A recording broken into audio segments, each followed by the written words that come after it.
This video is about the solar system I built for dry camping in Key West. Of course, Cash has to get his nose in it. These are two 400-watt folding panels from Renogy Solar. They go to this white box on the back of the camper, and that is my main power source for my 110 stuff, like running the TV, the microwave, charging bike batteries, charging tool batteries, and so on. This system here is wired to the front of the camper, to the front battery, which has a 200 amp hour battery. It runs my 12 volt refrigerator and basically lights, just small 12 volt stuff. I've got my box mounted on a rack on the back of the camper. It has a 30 amp. See that on that? There's a lot of shade in there. Turn the light on. I don't know if it helps much. It's a 30 amp RV outlet with a 20 amp outlet beside it.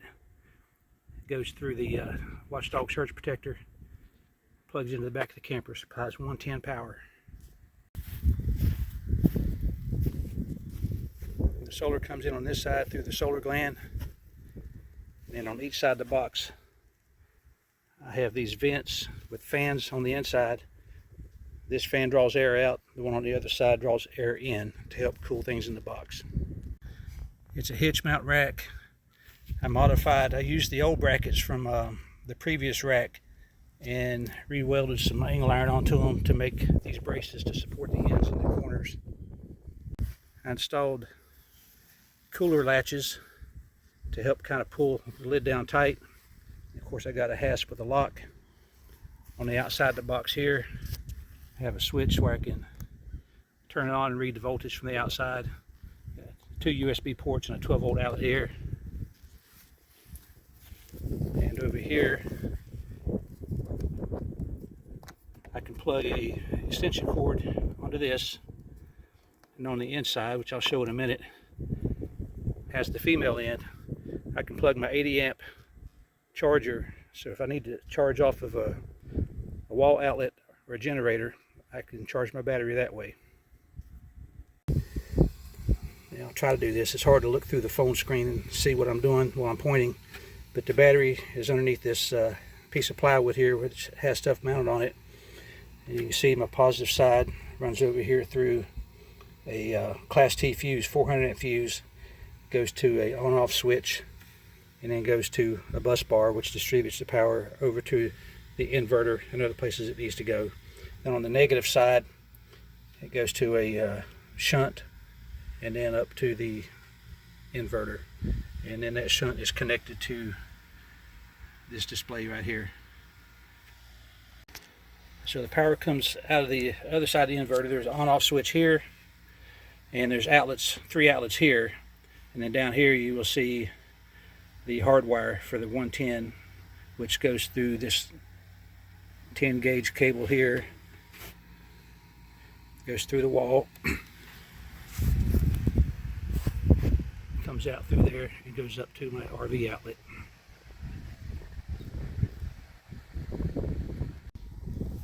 The solar comes in here, goes to this isolator switch for the solar panels, so I can shut them off, separate it from the MPPT controller. It goes through a breaker, goes underneath that charger over there.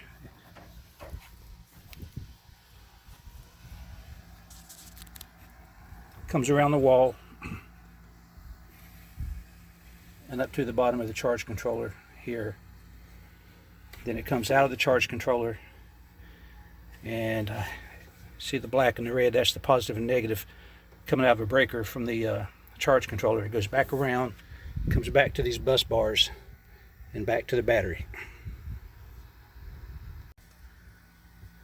This is the fan with the 12 volt thermostat that draws air in, blows across the charge controller, helps to cool it in addition to the fans on it. Also blows through. The inverter has its own built-in fans, but I also have a fan over here to help draw that warm air out. It's also hooked to a 12-volt thermostat. Up here, I have a on-off switch, so when I close the lid, it turns the lights off. When the lid's open, the lights are on. You can't tell right now because it's broad daylight. I installed 4 lights. They have the little shield that keeps the light from shining up in your eyes. It directs the light down into the box. These are lights you see on the back of a vehicle for a license plate. They're 12 volt. So I have 2 in the middle, and then I have 1 on each end of the box. This is my 80 amp charger. Has a plug on the end here. I just wrap the cord around the rail there while I'm not using it. Has a switch, on and off switch here. That cord would plug into this female outlet here, which is connected to the power cord hookup I showed you on the outside of the box. Then out the other end of the charger, you have this Anderson connector, which will connect onto that Anderson connector, which is permanently attached to the battery. So if I need to charge from wall power or a generator. In the middle of the far wall there, you can see a 12 volt fuse block. It takes just regular blade fuses. That's where I have everything wired and fused for like my fans, thermostats, just all my small 12 volt stuff. I built this box myself using nominal 1x2 PVC for the framing on the inside, and I glued 3/8 inch thick PVC panels to these rails, and I just had to lap them to where when I assembled the box together, everything fit evenly. I use PVC trim on each corner. Then I have metal brackets on each corner, bottom and top on the lids. I used construction adhesive to put all that together, and I reinforced in places with some small metal brackets. And then on the inside, I don't know if you can see, well, I used a PVC flat bar to make a rain lip. And then just below that, you can see a little bit of this framing right there. And then inset in that 3/4 inch space, I put 3/4 inch plywood, so I would have something to mount everything to. Then I used scrap pieces of bar for making these little brackets for my lights and things, and my hinge brackets. And I used a small piece of PVC angle for my switch for my light over here. And I built a couple little PVC walls in here because the positives and negatives are so close together in a couple areas. I didn't want any arc jump or any accidental dropping a wrench across it and burning this whole rig down. A couple of small details I forgot to mention is that I painted the plywood on the inside with a Flex Seal white rubber coat. And I did that for 2 reasons. One, to kind of keep everything white and heat reflective, keep it cooler inside and out, and also to help protect the wood from the salt air. Yeah, I'm hoping that the filters in those fans will help keep the salt air out of my inverter here, because it draws the air in the vents on this side. Fans blow out the other end. So we'll see how long that lasts. And another thing I forgot to mention is this 200 watts right here that go to the front battery. That's just a small part of it. Up on the roof I have another 2 panels for a total of 400 watts up there. So I have 600 watts feeding the front battery, and I've got 800 watts feeding this box. I believe it said it was either the battery or the charge controller. One said that the max you could input was 900 watts on this system. The max I've been able to draw so far on sunny days with my panels was about it's close to about 721, maybe a little higher. I have to go back and check my numbers. I've been jotting things down, but typically I'm seeing numbers, like in the 400 to 500, sometimes 600 watt range. So I don't know if I could get by with adding another folding 400 watt panel. That would give me a total of 1200 watts of panel, but you don't get 100% efficiency out of that. So if I could get 900 out of 400 watt panels, that would really boost things up a little bit. But I don't want to risk going over. And I don't know if I want to mix panels, like smaller panels. I could. I have this, sorry, on this isolator switch, I could bring in another set of solar cables. They would connect up here and then come out down here. Sorry, I'm trying to look above the phone and through the phone at the same time. So yeah, so it would come in here and come out here, and then it would have to circle around and follow those other cables around and hook to either another charge controller or somehow combine with that charge controller.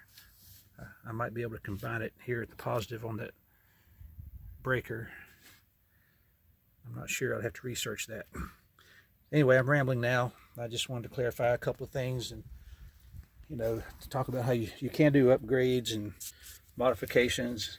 And I just wanted to point out, I almost forgot to mention the rubber coating and the panels on top. Yeah, I got my fingers in the way now. All right, let's get on with it. If you see in the corner there, you can see the head of a lag bolt.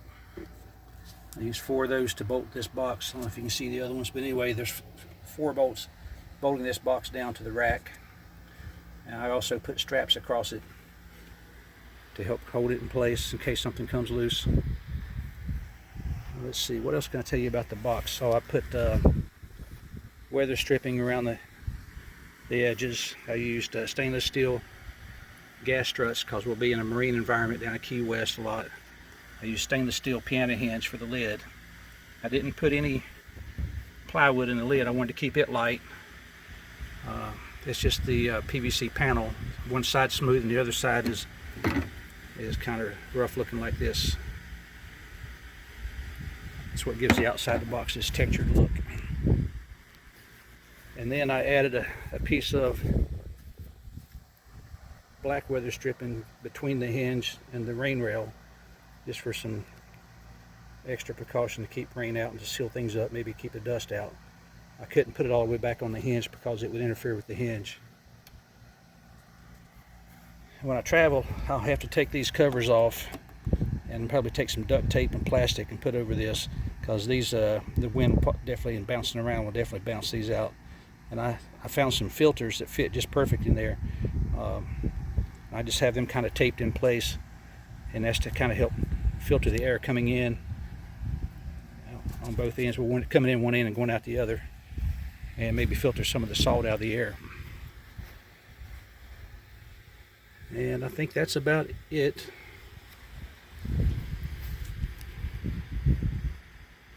I amazed myself doing this project. Pretty proud of it. I know smarter men probably could have done it with ease. It took me months to research everything and figure it all out. Oh, I don't know if I mentioned, that's a 460 amp hour battery. And looking back, I probably would have gone a little bigger. I have figured out through testing that that battery will run my air conditioning for about 5 to 5.5 hours. However, I probably won't use it for that, because I need it for the microwave and charging our bike batteries, because we ride just about every day, so we need to keep those batteries charged. And tool batteries, we run Cobalt fans, and the bathroom fan and a vent in the kitchen helps keep airflow going through the camper. We don't really use the AC down at Key West. We don't really need it.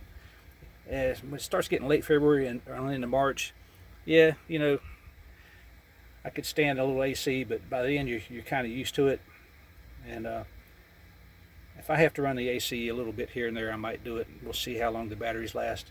I have space in here if I want to add another battery or another system. I have another 200 amp hour battery that I'm not using for anything, and I'll show you on the front of the camper.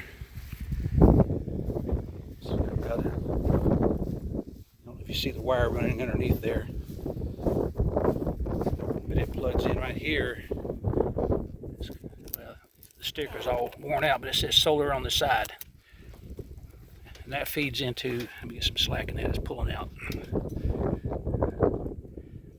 that feeds this front battery. I have a 200 amp hour battery in there, lithium or LiFePO 4 battery, and that runs, like I say, the refrigerator, lights, bathroom fan, maybe some other small 12 volt stuff. There is a 1000 watt inverter built into the camper, so if I need that for anything, it'll run off this battery. But with my other system in place, I don't see me needing to run the inverter that's built in. Of course, I've got two 30-pound propane tanks. We got plenty of water storage, about 50, it's either 56 or 59 gallons of fresh water. I've got two gray water tanks, 35 gallons each, and a black tank that's 40 gallons. So while we're dry camping, we can go about 9 or 10 days without having to replenish the fresh water supply and without dumping the black and gray tanks. I guess that's about it. Some of you that will see this video, I'll see you in Key West in a few months. And for those that aren't going to be there, well, I wish you were there. And maybe we'll see you soon. Bye.